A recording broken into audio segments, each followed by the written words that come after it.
So 10,000 of you are here now, and that is time for celebration as far as I'm concerned. What's going on, everybody? I'm Jay. Welcome to Square Pegs. Glad you're here. Thanks for hanging out. We're chatting today. Basically, what today was originally going to be was I was going to kind of walk through my YouTube journey and how I got from where I was to where I am and answer a couple of questions here and there. But then y'all had to go and ask like 100 questions. So we're gonna answer a lot of questions, and it's going to be a very brief, maybe a sprint through my YouTube journey of where I started to where I'm at. So back in September 2019, I started a YouTube channel.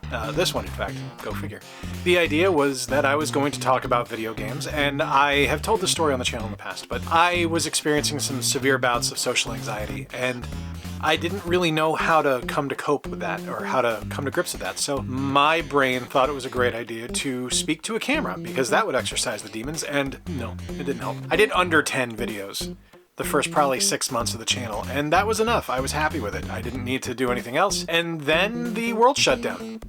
When the pandemic started, I kind of found myself without a rudder. I didn't know what to do. I couldn't go out to the game stores. I couldn't really talk to my friends. I couldn't go over to anyone's house to play games. And through some encouragements of some great people, like John Riggs, like the immortal John Hancock, like Gary from Rock Solid Productions, Chris from the Game Dad Show, Stu from Stu's Game Reviews, so many just incredible people, I went from not doing anything with my channel to where we're at today. And I can't tell you guys enough how much I appreciate you getting me to where I'm at, because without you, this wouldn't be done.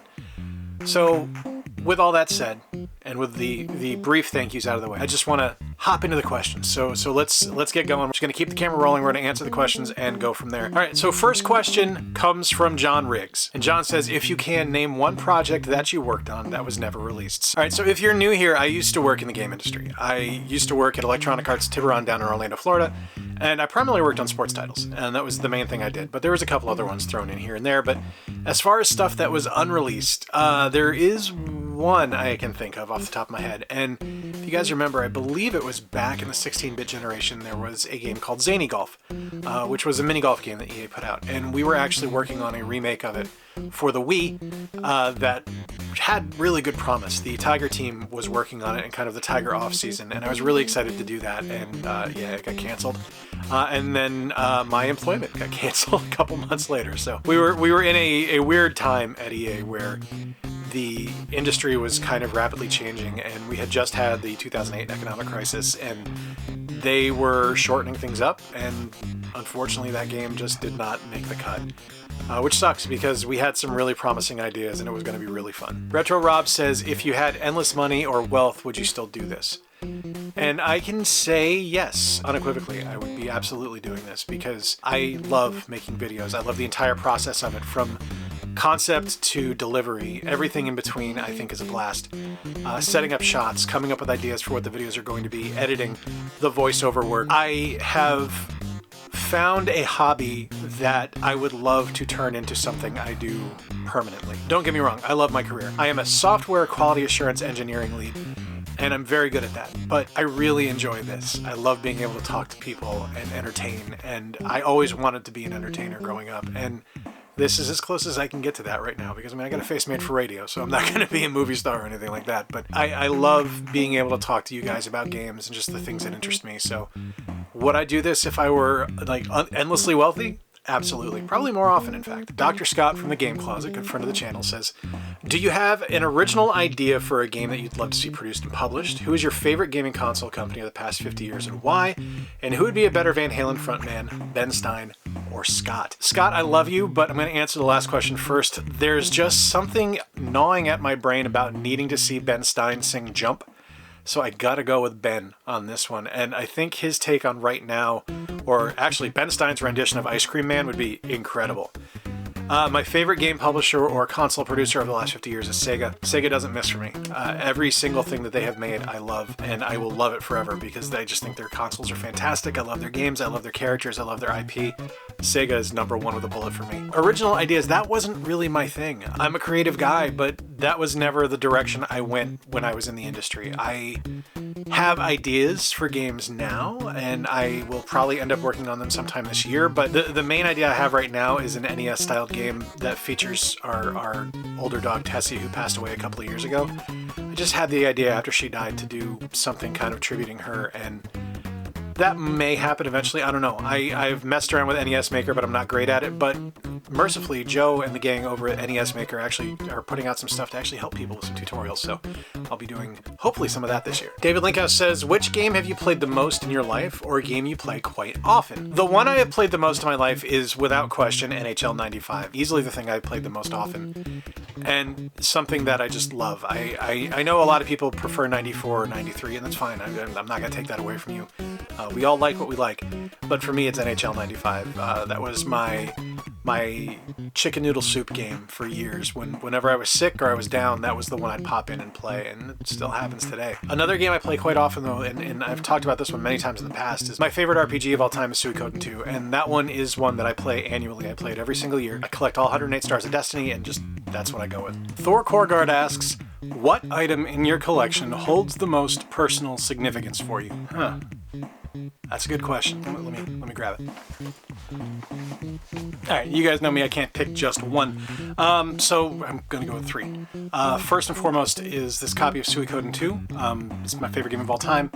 This was something that I had to sacrifice years ago, and my friend Chris from Game Dad bought me a new copy of it to add back to my collection. Number two is my childhood copy of Star Tropics, which is my favorite NES game, or one of my favorite NES games.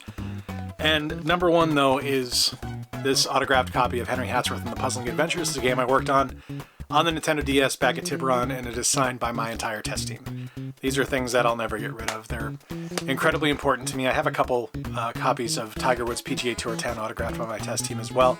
I'm actually really upset that I didn't think about getting them to autograph things earlier in my career, other than the last year I was there. Andrew Dodson asks, what do you think is more revolutionary, going from arcade games to in-home games, or going from home console games to 3D console games like Super Mario 64? For me personally, it's probably that leap from arcade to home consoles. Video games early on were an event. Going to the arcade was a big deal. Like I vividly remember how incredible it was to do something like going to the Pizza Hut to play the Pac-Man cocktail table, or playing Donkey Kong or something like that. That was a huge deal to me. Even as simple as, when I was older, when I was a teenager, being able to go to Walmart and play Street Fighter 2. But when those started releasing at home, to me that was a touchstone moment. And 3D was cool, don't get me wrong, but I think getting those arcade games at home, especially when they ended up being a lot closer to one-to-one than they were, like, no one was super excited about Pac-Man on the 2600, but getting something like Mario Brothers or Donkey Kong on the NES, that was a big deal. Jean-Francois Poulin asks, ever since I discovered your channel, I was wondering, what is your favorite sports game you've ever played? Most will probably think I'm going to say NHL 95 here, and 9 times out of 10 I probably would, but I actually think that my favorite sports game I've ever played is one I worked on, believe it or not, Fight Night Round 3. I think there's such a complete experience in that game, and it's so well designed and so well balanced that I can't help but love it. It's one of my favorite things I worked on, and I still have a lot of fun playing it today. I think it's a magnificent game. Although, if I'm taking my own kind of personal bias out of the equation, really, really hard to beat MLB The Show. The last few years of that game have just been spectacular. The Road to the Show mode is fantastic, and I really enjoy just everything that they have in the game, whether it's the creative player, the different mini games, the standard playthrough, the season modes. I think it's kind of the complete package, and it's kind of what every sports game should aspire to be today. Lloyd McDaniel asks, is there anything from Nintendo that you'd like to see a modern remake of? Yes, many, many, many things. I would love to see a brand new Donkey Kong Country. I know we just got one with Tropical Freeze back on the Wii U, but I love that franchise. I'd love to see that come back. I'd love to see a new 3D Donkey Kong. I loved Donkey Kong 64, but I look at it now and I can only imagine what we'd be able to get. I'd love to see a new Star Tropics. I would love to see a new take on Zelda 2: The Adventure of Link. But there's plenty of Nintendo IP out there that just haven't been touched in so long. Chibi Robo, a new Chibi Robo would be great.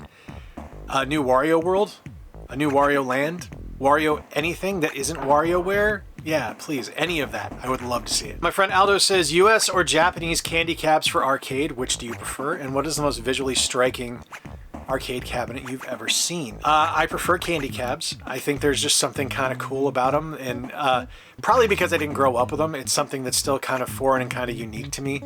whenever I see him. When we were at the Cleveland Gaming Classic this past year, there were a ton of candy cabs set up, and I was so excited, so blown away by them.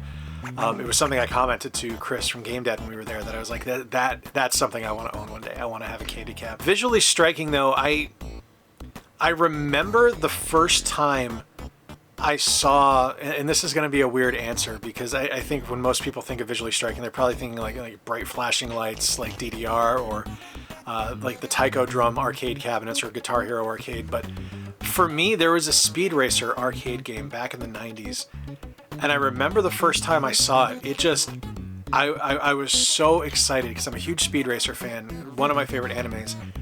And to see that arcade machine and to be able to play it and to sit into the cockpit of the Mach 5 was just like, oh, it was so good. Now, the bench was unbelievably uncomfortable, and it was, in the grand scheme of things, not a great look, but it meant the world to me, and it was something that I used to go. There was a place in Fort Myers, Florida, or North Fort Myers, Florida, called Mike Greenwell's Bat-a-Ball Family Fun Park, and they had a huge arcade there, and Speed Racer was one of the machines there, so I'd go almost every week and play. Lindsay Lowers asks, I would ask what you are looking forward to playing the most, whether it's a new release or something in your backlog. The thing I am honestly looking forward to playing the most right now is Super Mario Galaxy. I have only played it briefly once and it didn't click for me. And I don't know why, because it's a gorgeous game and it sounds fantastic. Like everything on it just works. It just, for some reason, it didn't connect for me. I think it had something to do with the motion controls. I just didn't enjoy them. But having Super Mario 3D All-Stars on the Switch, I have it there and I just haven't really given it enough time to get back into it. But I'm really looking forward to playing it. It's something that I've kind of looked at and kind of like put a pin on and say, this is what I'm going to do this year. I'm also really looking forward to playing Ninja Gaiden. I talked with my friends Scott and Jen from Retro Rivals earlier this year, and I mentioned that I'd never beaten it. And Scott hadn't either, so I'm going to set out a goal to beat Ninja Gaiden this year. I will most likely fail, but I'm going to try to do it. My friend Tim Jacko says, what is your favorite game in a genre you don't typically play, and what would its Kool-Aid flavor be if it were Kool-Aid? Which is one of the best questions I've ever been asked, I'm not going to lie to you. So I don't typically play a ton of rhythm games.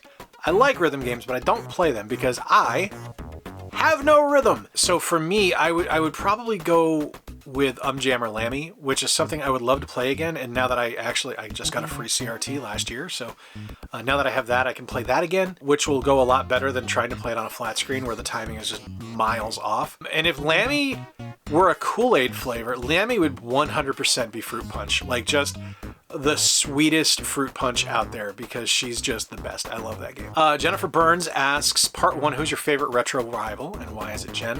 Trick question. It's Scott. I adore Scott. I think he's fantastic. Part 2, what is your most underrated video on your channel that you absolutely love and loved making that never got the views it deserved? Anything that involves pixel evolution. I adore my pixel evolution videos. It is my favorite series that I have ever made. If you don't know what it is, and it wouldn't surprise me because no one watches them, I go back through every iteration of a game starring a particular character, and I show their visual evolution through the years. I've done Batman, I've done the Teenage Mutant Ninja Turtles, Shantae, Kirby, and they never get views, and they take so much time to put together and research and pull visual reference for, and I wish more people saw them. I love them so much. I think they're fantastic videos, but they'll all be linked up top in the card. If you guys want to take a look at them, I'll link the playlist up there, but yeah, those are definitely the ones for me. I love my Pixel Evolution series, and I wish they got more traction. Part 3, I'm awesome. Can confirm. Philip Suckis says, what old games would you like to see released on modern consoles? Honestly, I would like to see a lot of old Xbox Live Arcade games brought back because I loved Xbox Live Arcade. That was probably my favorite thing about the Xbox 360 was Live Arcade, and there are so many games that are just not compatible with modern consoles today, and there's no way to buy them now. So they're just lost to time. It was really kind of that first initial example of what's going to happen with a digital marketplace is when the IP rights slide or when the rights holders collapse or anything like that, those games are just gone. There's nothing we can do about it, and it sucks. I have a bunch of Xbox Live Arcade games saved on my 360 hard drive, and they'll stay there forever until the hard drive fails, and then I'm screwed. Then they're gone. And that makes me sad because they're fantastic games. Philip also asked, what game that never got a sequel would you like to see get a sequel? Beyond Good and Evil would be his pick. Beyond Good and Evil is a spectacular choice. There is theory that we're getting a second one. We've seen video of it. I don't believe that it's ever going to happen. But hey, why not? But I'll stick in that camp, actually. I'll stick with Ubisoft. I would love to see a follow-up to Immortals Phoenix Rising.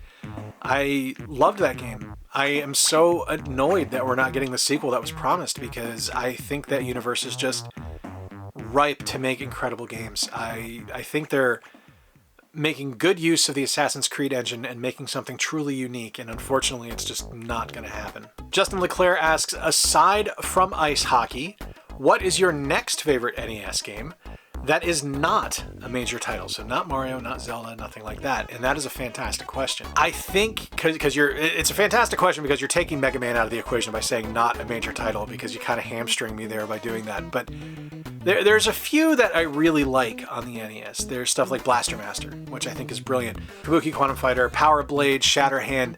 These are all fantastic games, all wonderful titles. But I'm going to go with the one I actually picked up for you at Siege last year, Justin, and that is Jackal. I think Jackal is one of the most underrated games on the NES, and I say that knowing so many people love it because it's brilliant. It's one of those games that I just think more people need in their library, more people need to play. It is one of the best games of all time. All right, and Aaron Shuck asks, all right, Jay, pop quiz, hotshot. Airport gunman with one hostage. He's using her for cover. He's almost to a plane. You're 100 feet away, Jay. What do you do? I call them the professionals, man. I'm a fat old man. I have no business handling a hostage situation. I'm gonna call people that know what the hell they're doing. Okay, Cup of Retro over on Instagram asks, why is Columbus, Ohio your favorite city?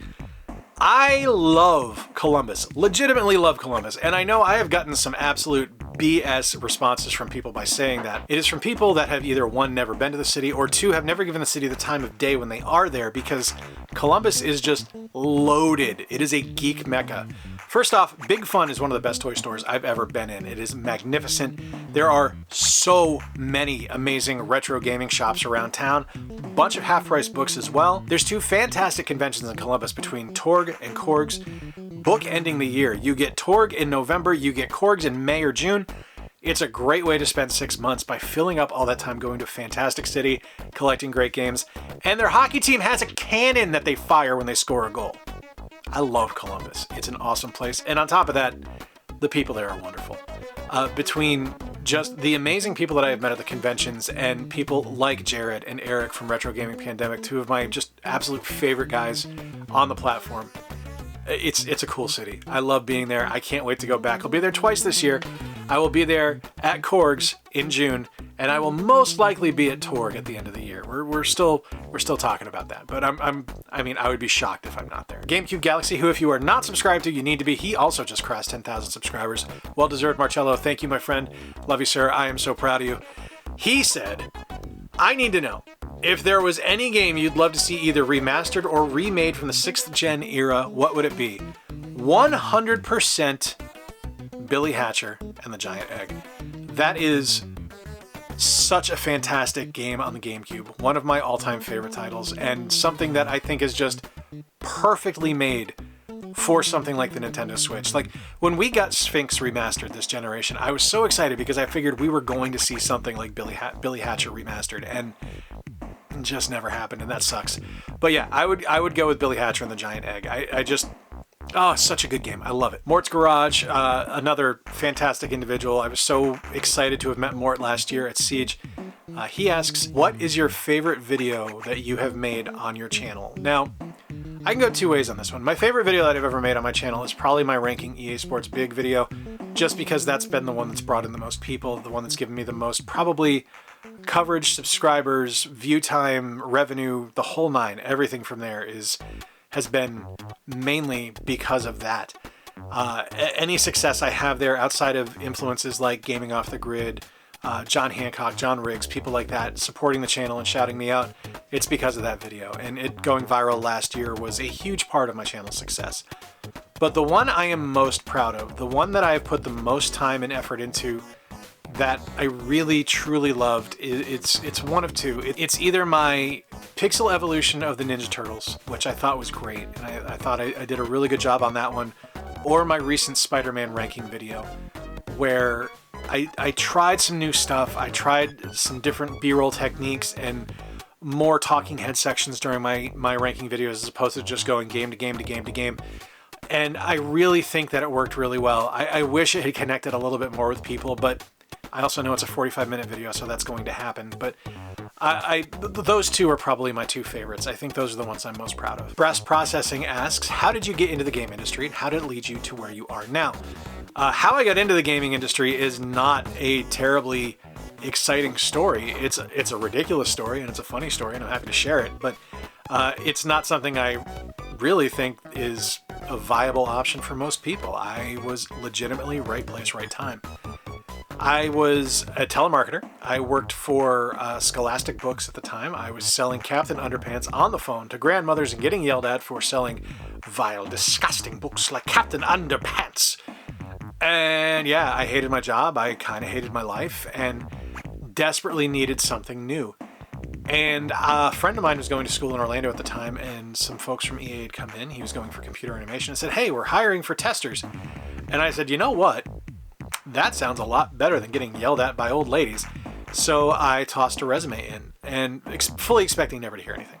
And within 72 hours, I had submitted my resume, had a phone interview, had an in-person interview, and had been hired. And I started on March 10th, 2003. And the only reason I remember that is because that's my wife's birthday. And it was one that really just kind of, I was lucky. They needed a whole bunch of people.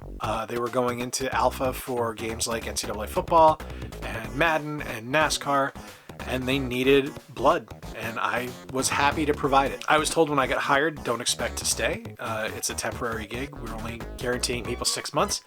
So I fully anticipated I would be back doing telemarketing within 6 months, and I lasted almost 7 years. As for how it's led me to where I'm at now, I owe everything I have and everything that I have made and everything I have created to EA. I started software testing at that job. It is something that has turned into a career for me, and I've been doing it now for over 20 years. I currently work in library software, which is not nearly as exciting, but is significantly more relaxing and more easy to maintain a life with. And I love it. Like, I still apply things I learned back in 2003 becoming a tester to things I do today. And it's all because of the video game industry. RNG Gamer asks, if you could change one thing about the gaming culture on YouTube, what would it be? This might be a little controversial. I don't know that I'd change much, to be honest with you, because I think that we all kind of have our niche. We all kind of have our own identity of what we do. And I think that kind of makes for a beautiful tapestry of creators and creativity. Personally, I don't really get into pickups videos. It's not my kind of content. It's not stuff that I enjoy watching. People like Phoenix Resale, like Retro Rick, like Chase After the Right Price, they all do their own thing and they all do it very well. But I can't watch their videos for more than 5 minutes because to me it's the same thing every single time. I watch gaming YouTube because I want to see what games are important to somebody. Now, at the same time, I will watch someone like my friend Andy, Pac-Man Case, who is doing the N64 pursuit.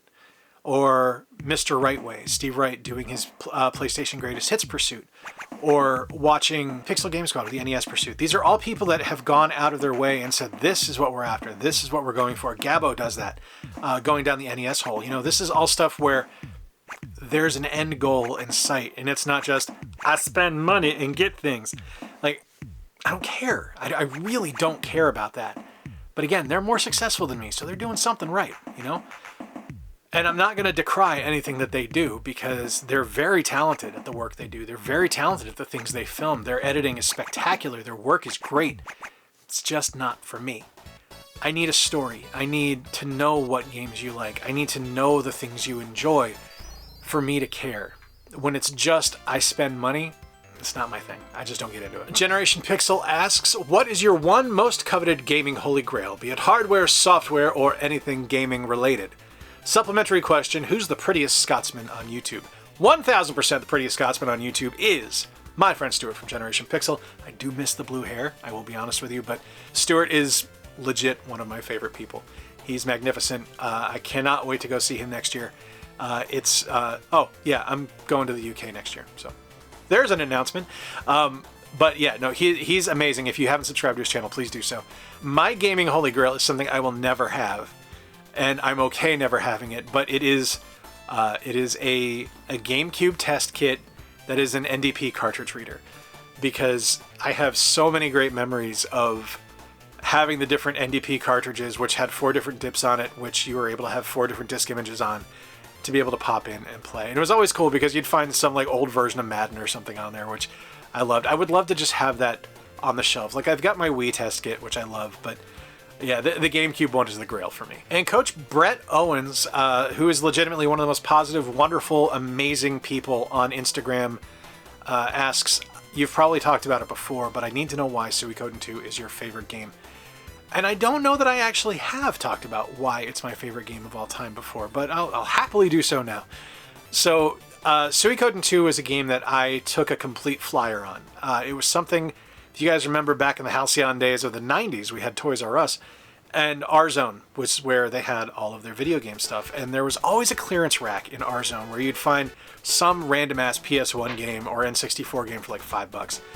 And one day I went, and there was this game with a dude with a couple of Tonfars standing on the cover, and it was called Suikoden 2. Or as I called it at the time, Suikoden 2, because I didn't know how the hell to pronounce it.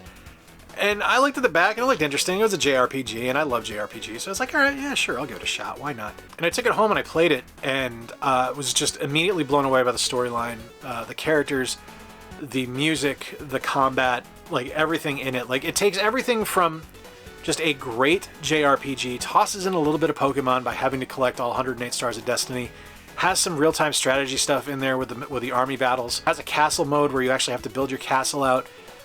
It's a complete and total package for me. And like the week after I bought Suikoden 2, I went back and I bought Suikoden 1, which was also on that clearance rack.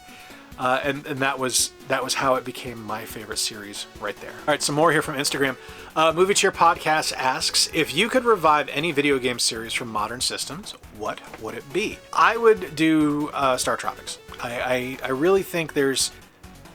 No, you know what? I talk about that game too much. I'm going to go Mutant League Hockey. I would love to see EA revive Mutant League Hockey using the NHL 24 engine and just tossing some wackadoo crazy stuff in there, by having like just the over-the-top explosions and holes in the ice and like monsters coming up and destroying people. Like, let those developers at EA Canada go crazy. I would love to bring that back. Barring that, NBA Street. I miss NBA Street so much. I think it was the best NBA experience ever in video game form, even compared to the 2K series, even compared to NBA Live. NBA Street is by far the best NBA experience out there. All right, over to Twitter now, and Galactoid asks, what is a game you wish would have a physical release? Anything I worked on that released on Xbox Live Arcade that is lost to time. I wish I had a physical release of Madden NFL Arcade. I wish I had physical releases of stuff like Fantasy Football, as terrible as they are. So bad. Awful games, but I wish I had those as a physical release.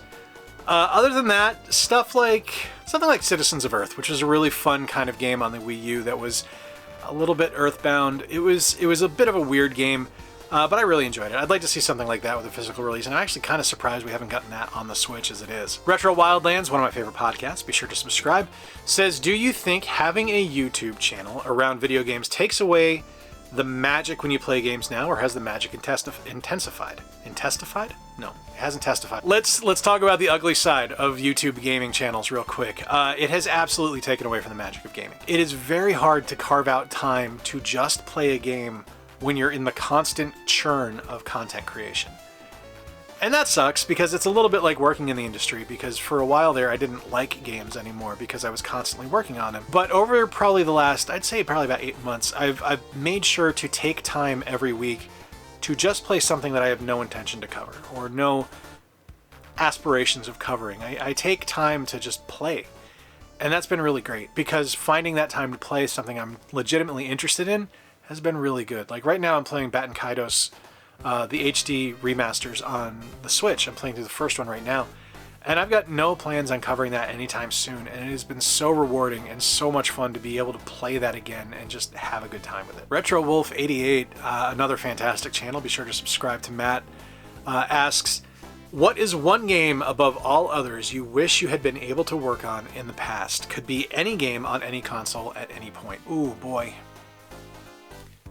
So when I got into the industry, the one thing I wanted to do was work on a Nintendo title, and I did that. I worked on a GameCube game. I ended up actually working on a Nintendo title, sort of. We included Super Punch-Out on the disc for Fight Night Round 2.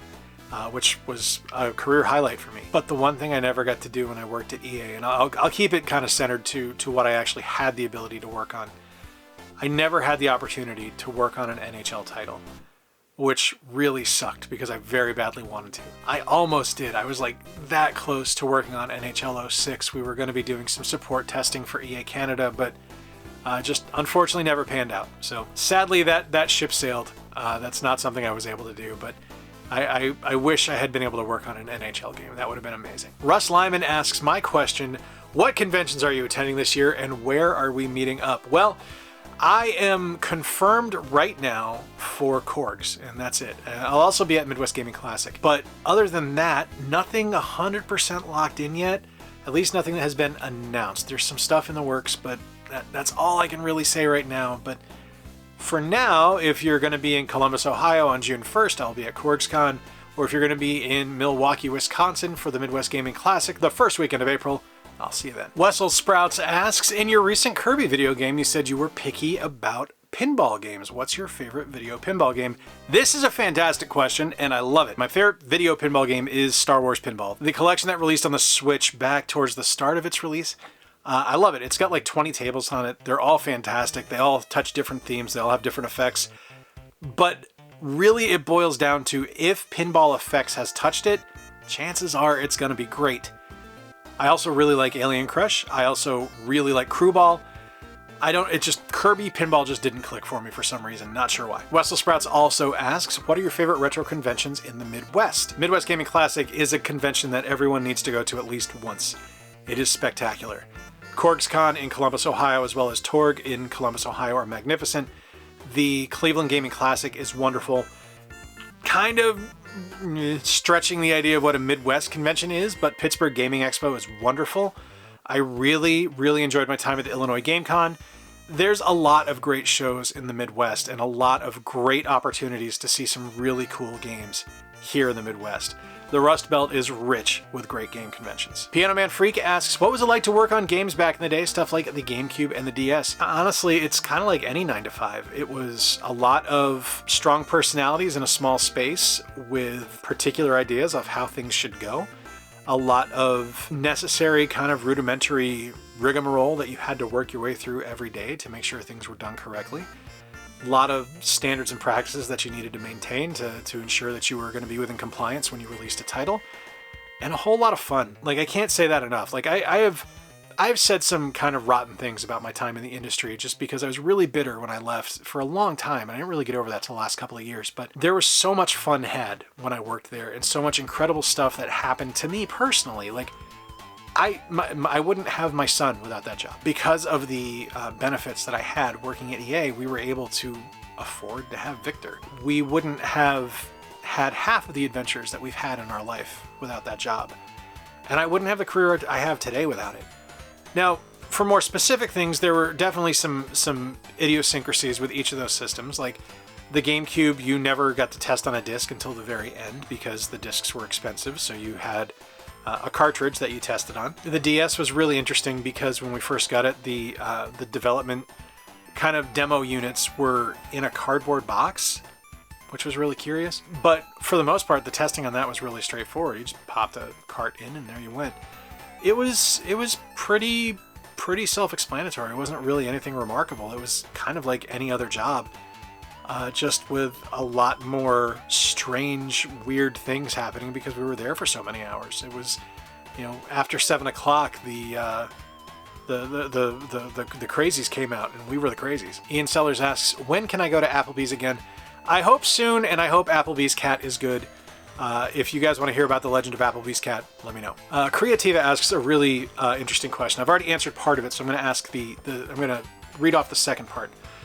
How do you appreciate and see games differently today with the insight into the development process? Are you more forgiving for day one patches, glitches, etc.? Yes, 1000% yes. I am very forgiving of bugs in software, not just in games, just software in general, because I don't think, and I need to put this the right way because I don't want to sound like an asshole, I don't necessarily think people appreciate or realize how many moving parts go into a piece of software. For example, when we were working on games like Madden, we were writing over 10,000 bugs per game. We were submitting over 10,000 bugs per game, and not all of those are going to be fixed. Not all of them can be fixed. It's irrational to believe they all would be. But we were also at a point in time where, when games released, we were only allowed one title update. We could do more, but we had to pay for them. You were only allowed for one free one, and there was a size limit on what you could actually patch out or patch in. And today, they're a lot more forgiving of it because it's handled like a real piece of software as opposed to a piece of architecture that can't ever change, like a game was kind of back in the PS3, Xbox 360 days. So for me, I look at a day one patch and I say, oh, they just continued working on it to make it better. And I think there's something to be said where a lot of people get upset about day one patches or changes or file fixes or stuff on disk not being complete, and I wholeheartedly hear you. I understand and I agree, especially about things not being complete on disk. That drives me insane. The fact that I can't play my game on my disc bothers me more than I can say. But a fix and a patch on day one, that one I can get behind, and I can understand the reasoning behind it because games are massive and there are so many huge changes and so many things constantly shifting that you need to be able to provide updates as the game goes on, because every piece of software today, and I don't think people realize this, every piece of software today that you deal with is a live service. It is constantly changing, constantly in iteration, constantly updating. Like, you look at something like ESPN. We'll just go to ESPN.com. I guarantee you ESPN gets at least 5 to 6 site refreshes a day, and no one bats an eye, no one notices. But they're constantly fixing bugs, and people just don't pick up on that. People don't realize it, and that's just the way it is. P90X Bowler says, what is your advice to a content creator who has a solid passion and knowledge for retro games? Honestly, my advice is press record. That's the best piece of advice I can give you is press record and talk. Be honest with what you're saying. Don't try to be someone else. My biggest problem on this channel the first 2 years I was out here, I was trying way too hard to be another John Riggs, or trying to be another John Hancock, or trying to be Dollar Tree Metal Jesus, and it was, people saw through it. It wasn't honest. You have to be passionate about the things you love. You have to talk about the things you love and cover the things that matter to you. If you're true to yourself, and you are true to your word, and you talk about things that are important to you, you're bulletproof. And people will pick up on that, and people will realize it. Even when you make mistakes, and I make tons of them all the time. I'm called out on them constantly in my videos, but they're part of me. They're part of who I am. They're the thing I do. It's just a part of the process. And if you go in and you press record and you go in with your eyes open and know that you have to use your own voice and you have to make your own mark on this hobby and on this corner of entertainment, then you're going to be fine. Just know that there's a lot of work involved. It's not an overnight success story. It's not something that you're going to find immediate results in. You're going to have to toil at it for a little while. Don't get discouraged at it. Just keep moving forward. Dragline7287 says, I just stumbled on your channel a few weeks ago, but I would love to hear more about your time working on Fight Night Round 3. Fight Night Round 3 was awesome. It was working with EA Chicago with brilliant people like Keith Morton and Kudo Sonoda. My testers and my leads on Fight Night Round 3 were brilliant. And it was something where I got to work with my favorite studio on one of my favorite video game series, and I made something incredibly remarkable and incredibly beautiful. I worked with my manager at the time. Catherine was one of the best mentors I've ever had in any career. She was just a brilliant mind for the industry and gave me so much crap all the time, and not in a negative way, just to keep me loose and to keep me comfortable and to keep me kind of moving and dodging and keeping an eye on the prize and not taking my eyes off of what the finish line was. It was a very hard project to work on because anything involving the 360 and the PS3 at that time was difficult. But when we delivered the final game and we put out what we put out, I can honestly say there were very few things that I worked on in my career that I was more proud of than the final result on Fight Night Round 3. Just a remarkable experience. And it was such a shame when EA shuttered EA Chicago because they were just such a brilliant group of people. Carbonated Turtle says, I noticed you haven't gotten into VR yet. Is there a reason for that? Yes, it makes me sick. I joke in my VGM videos that these guys don't work very well. And it's true, I'm practically blind. I really can't see all that well if I don't have my corrective lenses in or on. And one of the problems that I have noticed as I've gotten older is that if I am right here on a screen, I get very, very motion sick because things like refresh rates and things like that just don't jive with my head, and they just don't work for me. I can't play my PlayStation VR because the refresh rate is so low that it makes me ill. And I haven't really taken the time to try out an Oculus yet just because I had such a bad experience with the PlayStation VR. I love VR technology. I am fascinated by it. I think it's incredible, but it makes me sick, so I just can't do it. Eventually, I'll try an Oculus out, one of the new ones, and see if that works for me. But the experience I've had to this point has not been pleasant. JV12382 says, "Do you play racing games with a wheel?" I don't. I don't play a ton of racing games that don't just involve my controller. Now, I will say I play them almost exclusively on my Xbox. Because I think the Xbox controller is ideal for a racing setup. I have played on a wheel. We used to have wheels at EA when we were testing NASCAR, but it's not a genre that I spend enough time with to warrant purchasing a racing setup for.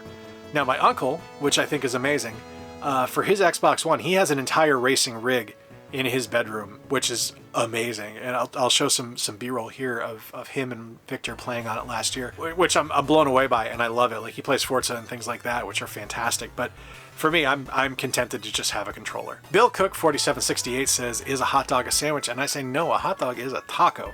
I will have a link down in the description below to the Cube Theory of Food. Please read it. Ghost Aces says, "What is your favorite gaming console or handheld? And does your answer differ from the one that you've played the most?" My favorite gaming console of all time is the Nintendo 3DS, and my favorite handheld of all time is the Nintendo 3DS. The one I have played the most is probably the Nintendo 3DS. I love my 3DS. I was not sold on the DS technology when it came out. I did not find it interesting or compelling or remotely intriguing whatsoever. And then I got my hands on one and I would not put it down. And the 3DS just plussed it in every conceivable way, minus no longer having a GBA slot, but that's okay. I loved every game I played for it that I owned. I loved a lot of the digital exclusives on the 3DS. I adored it. It was something that was constantly in my bag, constantly in my pocket. It was absolutely my EDC. It was my everyday carry, and it went everywhere with me. I beat the hell out of my Hyrule 3DS, and I have no regrets. Like, I know that thing is worth a ton of money now, and zero regrets based on the memories it's given me.